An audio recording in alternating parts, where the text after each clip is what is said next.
15-20 जन से भासुकी बाहर की पलि आसले आसला बेलू एमती मुझे अनईची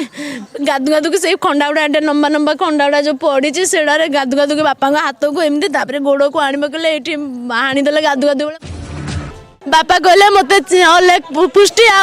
नीर पुष्टि रंजित पुष्टि जी जिला परिषद अच्छी चिल पुष्टि ये मत हाणीदे कहीकि गाधु गाधु हाणीदे रे मत तमें भलरे रहा कहले बापा मत सी मो बापा हाथ नहीं जाइए गाँ सारा से हाथ को धरिकी बुलाऊँ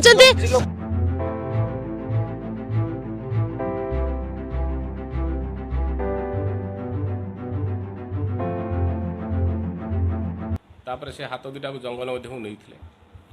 जंगल मध्य चपिंग करते कटिंग करते कटिंग कर नर राक्षस भली से हाथ को से भक्षण करते।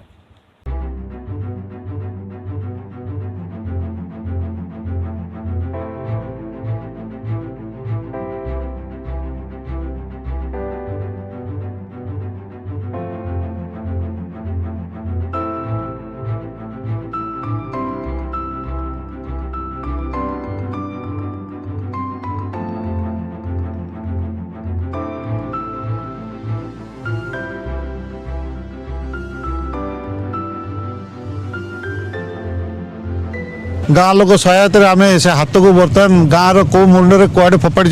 आम खोजा खोजी चली सहित आमर अलग मुदला मान धरवाई जो टीम आमर तैयारी गठन होती एसपी प्रत्येक निर्देश से टीम बर्तमान एक्टिव होगी सबुआड़े रेड चलती आ बहुत निकट भविष्य में आम से समस्त को आम गिरफ्त कर सक्षम हब से आसी जो काउनसिलर जी एम जिला परिषद अच्छी रंजित पुष्टि आ बड़ भाई अजित पुष्टि आ सान भाई अलेख पुष्टि आ चिल पुष्टि आ गोटे पिला दोलस आ दास बोले सी 41 सी मैंने भी 4 जन सारा 5 जन सारा आसते घर को खाई गलापर आर पिला गुड़ा सब बाहर आसिक एम को खंडा देदेले एम पूरा गाधु गाधुक हाणिले बापा को।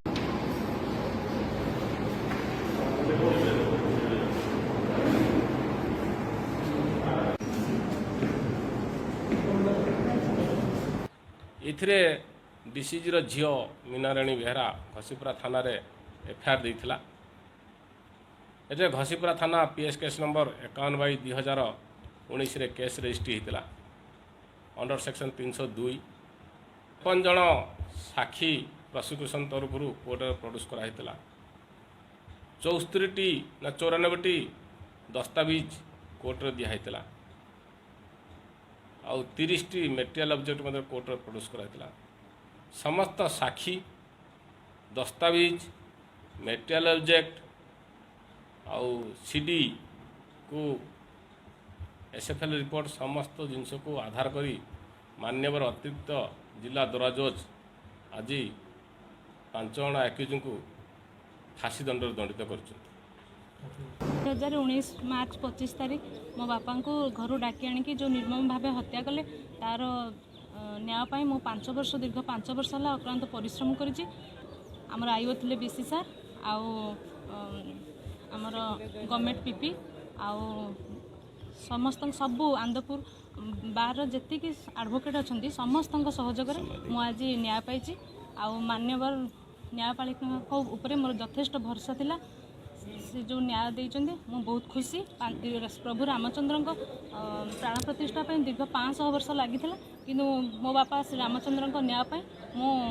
5 वर्ष आप्राण चेष्टा करी आज न्याय पाई।